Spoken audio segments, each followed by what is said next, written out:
नमस्कार।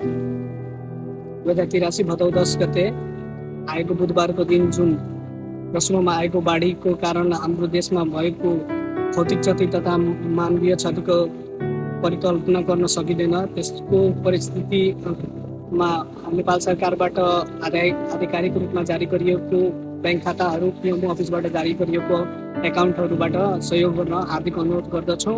सकेसम्म यो भिडियो जति पनि नेपाली दिदी तथा दाजुभाइहरू छन् उहाँहरूसम्म पुर्याउनु होला कि कसरी के सहयोग गर्न सकिन्छ भनेर उहाँहरूले पनि जानकारी होस्। अनि सहयोगका लागि म आफ्नो स्क्रिनमा पनि पिएमओ अफिसबाट जारी गरिएको ब्याङ्क एकाउन्ट तथा क्युआर कोडहरू पनि राखिदिन्छु।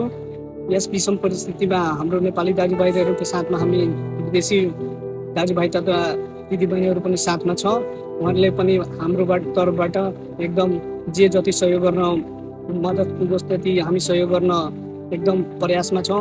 अनि जुन व्यक्तिगत खाताहरूमा जारी गरिएको छन् उहाँ त्यस्तो खातामा कृपया नपठाइदिनु होला, किनभने यो स्क्याम पनि हुनसक्छ। कृपया पिएमओ अफिसबाट जारी गरिएको खाताहरूमा एकदम त्यो सम्झेर अनि पठाउनु होला।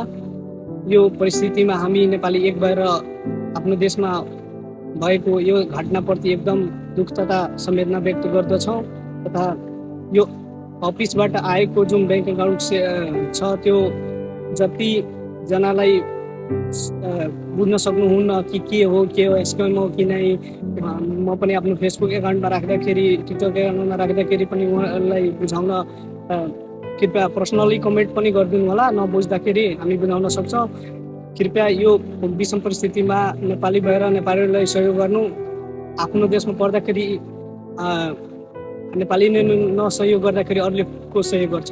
जस्तै हामी गोर्खालीको सन्तान पनि हो, पर्दाखेरि पनि हामी एकजुट भएर देशलाई समृद्ध बनाऊ।